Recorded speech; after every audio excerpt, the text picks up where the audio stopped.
শারমিন লাখি বোন আপনি লিখেছেন, প্রেগনেন্সি অবস্থায় গা বন্ধের জন্য কি হুজুরের কাছ থেকে কোনো তাবিজ নেওয়া যাবে?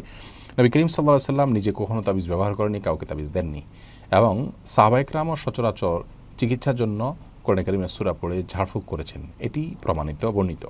অতএব তাবিজের ব্যবহার এটি সুন্নাহ সম্মত কোনো আমল নয়।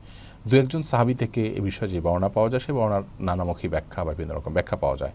তো একটা বিষয়ে সুস্পষ্ট একটি আমল নবী সাল্লাল্লাহু আলাইহি ওয়াসাল্লাম থেকে, সাহাবীদের থেকে যেখানে পাওয়া যাচ্ছে, সেখানে আমরা তার বাইরে যাওয়াটা কোনো বুদ্ধিমান মুমিনের কাজ হতে পারে না, এবং সেটা না যাওয়াটাই হলো আমাদের জন্য নিরাপদ।